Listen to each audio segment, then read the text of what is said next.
조직 검사 없는 암 진단 사례에 대해서 보상 문제점을 알아보고 실제로 이제 저희가 진행한 손해사정 사례를 하나 확인을 해보겠습니다. 이제 암보험 약관을 보면은 이거는 이제 이분이 가입하신 보험의 약관 기준인데, 이 암의 진단 확정은 우리가 진료를 보는 의사 선생님, 그러니까 뭐 진료과 의사, 뭐 소화기내과, 뭐 호흡기내과, 뭐 정형외과, 뭐 신경외과 이런 진료과 의사가 아니라 병리의사 전문의 자격증을 가진 의사에 의해서 내려져야 된다, 이런 기준이 있고, 최근 보험 약관에는 이제 병리의사 플러스 그 혈액암 관련된 진단 검사 의학이 전문의, 이렇게 이제 약관에 명시가 돼 있고요.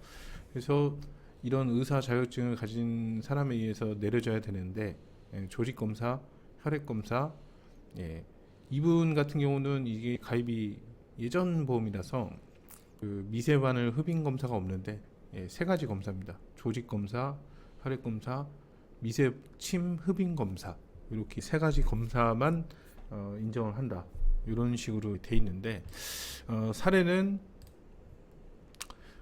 갑자기 호흡기 쪽이 안 좋아서 응급실로 내원을 하셨던 분이고, 환자는 이제 폐렴하고 폐색전증이 있었는데 안정대 시에 이제 그 생검을 하겠다, 폐생검을 고려하고 있다, 이런 식으로 내용이 되어 있었으나 폐렴 증세가 많이 심각한 상태여서 조직 검사는 하지는 못했고, 뭐 CT나 이런 검사로 이제 임상적인 병리 의사한테 진단을 받은 게 아니라 이제 진료과 의사한테 이제 암으로 진단을 받으시게 됩니다. 진단서를 하나 보면은 이분의 최종 진단 세 가지가 있었는데, 주상병은 객혈이고요. 피가 나오는 거죠, 기침했을 때. 그리고 폐렴. 그 다음에 하나는 비소세포 폐암. 그래서 이 폐암 관련된 진단 코드가 부여가 되어 있습니다. 하지만 이 암을 진단하기 위해서 이 조직 검사를 하지 않았기 때문에 여기에는 이제 최종 진단으로 돼 있지만 이제 보험에서 인정하는 조건 자체가 성립을 하지 않는 거죠.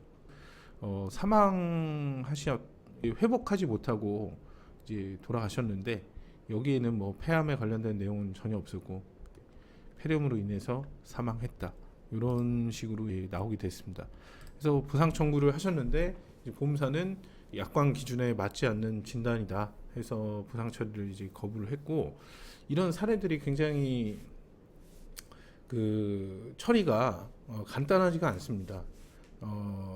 조직 검사가 없기 때문에 뭐 영화에서 열린 결말처럼 정말 다양한 이제 의학적 견해들을 제시를 할 수가 있고, 또 보상 처리를 하지 않아야 되는 쪽에서는 CT나 MRI 이런 검사 결과에서도 확정적인 표현을 쓰는 게 아니라 아웃이라든지 뭐 서제스티브, 뭐 서스피사이어스 이런 식의 불확실성이 있는 표현까지 함께 기록이 된다면 진단 확정으로 볼 수 없다, 뭐 이런 식으로 보험사도 반증을 하게 되는 거죠, 이제 가입자의 청구권에 대해서.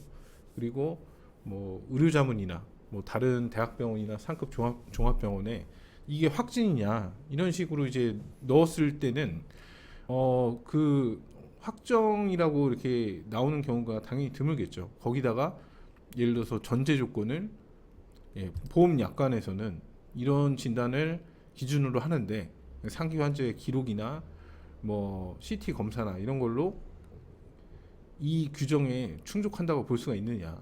그러면은 당연히 뭐 병리의사 진단이 아니기 때문에 뭐 말장난 같은 거지만, 그런 식으로 가입자의 이제 청구를 무력화하는 그런 자료들을 수집을 하기 때문에, 이런 사례들은 또 저희 쪽에서 이제 입증을 충분히 해도 그 불확실성이 있는 표현이나 문구 하나로 지급할 수 없다, 막 이런 주장들을 뭐 조사자나 심사자가 하는 경우도 있어서 굉장히 처리 자체가 깔끔하지 않고 공방이 많은 그런 사례라고 볼 수가 있습니다.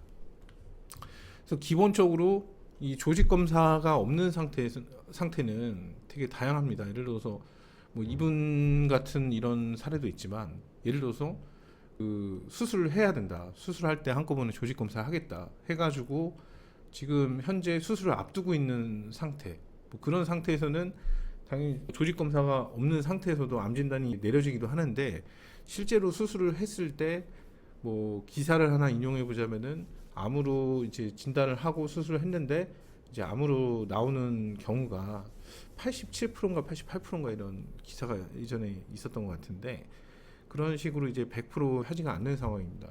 그리고 저희가 이제 이런 유사 사례들을 많이 해봤는데, 방금 전 같은 경우는 수술 이제 후까지 기다려야 되는 상황인 거죠. 그래서 수술 후에 뭐 조직학적으로 암 진단을 받으면은 그 손해사정사 선임이 필요 없고 그냥 고객이 진행을 해도 되는 거지만, 이런 사례처럼 사망을 했거나 뭐 조직 검사 불가능한 상태에서 뭐 임상적인 진단으로 더 이상 추가적으로 조직 검사나 이런 것들이 진행이 되기 어렵거나 이런 여러 가지 상황들이 있기 때문에, 그런 사례들은 그 상황에 맞는 이제 판단을 해야 되고, 기록도 뭐 예를 들어서 진단명은 똑같다 하더라도 그 진행 경과나 환자의 상태, 그 다음에 시행한 검사 뭐 이런 것들은 다 개별적으로 차이가 있기 때문에 그런 내용들을 놓고 입증을 준비를 해야 됩니다. 그래서 이 케이스 같은 경우에도 임상적인 진단인 거죠. 임상적으로 폐암 진단을 받았고 사망을 하게 돼서 최종적으로 암 진단 확정이 아니다 이렇게 주장을 했으나, 저희 쪽에서 이 손해사정을 할 때도 준비 과정이 굉장히 기간이 길어지는 경우도 있습니다. 준비를 완벽하게 한 상태에서 분쟁이 시작되는 게 가장 성공 확률적으로는 좋은 거기 때문에, 준비가 어설프게 된 상태에서 뭐 진행을 한다든지, 뭐 보험사가 충분히 공격할 수 있을 만한 내용들을 방어나 이런 부분을 해놓지 않은 상태에서 그냥 무작정 청구를 한다든지 이러면은 당연히 이제 결과가 좋지 않을 수밖에 없습니다. 이 사례는 그렇게 해서 진행을 해가지고 최종적으로는 조직 검사 없이도 암으로 인정을 받고 부상 처리가 종결된 사례입니다. 뭐 이거와 비슷한 유사 사례들이 저희 쪽에서 이제 진행한 사례들이 있는데, 그 개별적으로 뭐 나중에 기회가 된다면은 하나씩 또 소개를 하도록 하겠습니다. 그래서 조직 검사 없는 상태에서 진단비 지급을 두고 분쟁이 벌어질 것이 예상되거나 뭐 지급 거절이 됐거나 이러면은 사례 경험이 풍부한 손해사정사하고 사례를 한번 상담을 해보시길 바랍니다. 감사합니다.